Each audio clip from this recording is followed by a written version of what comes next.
Hi viewers, இன்றைக்கி நம்ம என்ன பார்க்க போகிறோன்னா கணவாய் மீன் வாங்கியிருக்கோம். ஸோ இது எப்படி க்ளீன் செய்வது தான். இது க்ளீன் செய்கிறதுக்கு பார்த்திங்கன்னா இந்த மாதிரி ஃபஸ்ட்டு எடுத்துக்கோங்க. பாருங்கள் எவ்வளோ பெருசாக இருக்குது. இது கடம்பான்னு சொல்லலாம், இல்லை கணவாய் மீன் சொல்லலாம்.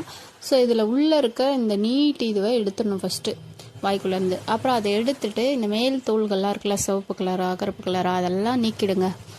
ஸோ சுத்தமாக நீக்கிடுங்க. இந்த தோல் கருப்பு தோல்லாம் நீக்கியாச்சு. அதுக்கப்புறம் பாருங்கள் நம்மளுக்கு நல்லா ஒயிட்டாக இருக்குது. இதுக்கப்புறம் பார்த்திங்கன்னா உள்ளே நீட்டாக எலும்பு மாரி ஒன்று இருக்கும். அதாவது முள் மாரியும் இருக்கும், எலும்பு மாரி இருக்கும், பிளாஸ்டிக். இதை எடுத்துருங்க, அதோட எலும்பு இது. ஸோ இதை நீக்கி இதையும் தேவையில்லை தூக்கி போட்டுருங்க. அதுக்கப்புறமா கையை உள்ளே விட்டு ஏதாவது இருந்தால் எடுத்து க்ளீன் பண்ணிவிடுங்க, எனக்கு குடலை சுத்தமாக்கிடுங்க. அதுக்கப்புறமா அதோட தலைப்பகுதியில் இருக்கிறதுல அந்த இது தேவையில்லாத நீக்கி போட்டுடலாம். பாருங்கள் இது மாதிரி கட் பண்ணிக்கோங்க.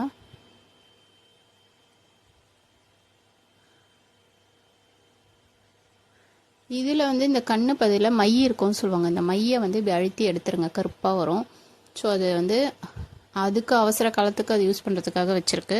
ஸோ அது நம்மளுக்கு தேவையில்லை, தூக்கி போட்டுடலாம். மையெல்லாம் நம்ம சாப்பிடக்கூடாது. அதுக்கப்புறம் இந்த பக்கம் நம்ம வச்சதில் இதை நம்ம இந்த நீட்டாக இருக்கிறதுல உள்ள இதில் பாருங்கள் பல்லு மாரி ஒன்று இருக்கும், ஸ்டார் ஃபிஷ் மாதிரி இருக்குல்ல, இந்த இடத்துல பல்லு மாரி இருக்கும். அதையும் இப்படி அழுத்துனீங்கன்னா வந்துடும். ஸோ தான் இது இந்த பல்லு, இதை தூக்கி போட்டுருங்க, அவ்வளோதாங்க. இதுக்கப்புறம் நம்ம எல்லாத்தையும் மஞ்சள் போட்டு 2 வாட்டி வாஷ் பண்ணிவிட்டு அதுக்கப்புறமா நம்மளுக்கு பிடிச்ச தொக்காவோ இல்லை ஃப்ரையாவோ பண்ணி சாப்பிட்லாங்க, அவ்வளோதாங்க.